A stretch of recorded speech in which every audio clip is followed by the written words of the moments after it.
আসসালামু আলাইকুম। কেমন আছেন সবাই? চলে এলাম সৈয়দপুর রেলওয়ে হাসপাতালে। ভিডিওটি না টেনে সম্পূর্ণ দেখার চেষ্টা করুন। খুবই সুন্দর একটা পরিবেশ। আমার ছোট বোনটা মনি ও হাসপাতালে প্রায় 2 দিন ধরে ভর্তি। ওর মেয়েটা ওর সাথে। মেয়েটা খুব বিরক্ত করছিল।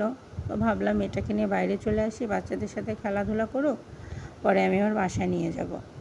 মনি যতক্ষণ হাসপাতালে ভর্তি থাকবে ততক্ষণ ও আমার কাছেই থাকবে, বাচ্চাদের সাথে খেলাধুলা করবে, ওর আর খারাপ লাগবে না। তো যেইভাবে সেই কাজ, বাচ্চাদের নিয়ে বাইরে চলে আসলাম। তো দেখেন সব ফুলেরা আবার ফুল ছেঁড়ার চেষ্টা করছে। প্রতিটা বাচ্চাই কিন্তু এক একটা ফুল। ওদের আনন্দ খুশি দেখলে কী যে ভালো লাগে। মানে এখন ওদের আনন্দটাই জীবনের সবচেয়ে বড় পাওয়া। তো ফুল গাছ দেখে 3 জনই ছুটোছুটি করছে ফুল ছেঁড়ার জন্য। 3 জনকে ফুল ছিঁড়ে দিলাম। আমার ছোটোটা তো হচ্ছে দুষ্টামিতে বেশি ওস্তাদ। বড়টাকে কোনো কিছু বারণ করলে শোনে, কিন্তু ছোটোটা মোটেও শোনে না। আর যদি ছোটোটা কোথাও বাইক দেখছে তাহলে তো কোনো কথাই নেই, সেখানে আটকায় যায়। 3 জনকে নিয়ে বাসার উদ্দেশ্যে রওনা দিলাম। সবচেয়ে মজার বিষয় কি জানেন? আমার হাজব্যান্ডের খুব প্রিয় ফুল কৃষ্ণচূড়া।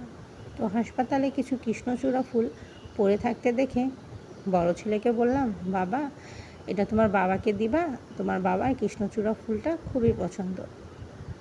ছেলে শুনে বলল, আচ্ছা ঠিক আছে মা, আমি এভাবে দিব বাবাকে ফুলটা। হাঁটু গেড়ে যেভাবে প্রপোজ করে, আমার তো দেখে মাথাই নষ্ট। কি সুন্দরভাবে যে করলো। মনে মনে ভাবলাম, তোমার বাবা তো কখনো এভাবে আমাকে একটু প্রপোজও করলো না, অথচ তুমি এতটুকু বাচ্চা কি সুন্দর বুঝে ফেলেছো ফুল এভাবে দিতে হয়। বাই দ্য ওয়ে, তারপর আমরা চলে আসছিলাম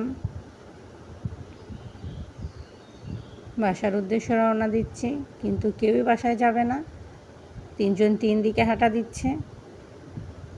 3 জনকে নিয়ে যেভাবেই হোক কষ্ট করে চলে আসছি বাসায়। দেখেন কি ছুটাছুটি করছে,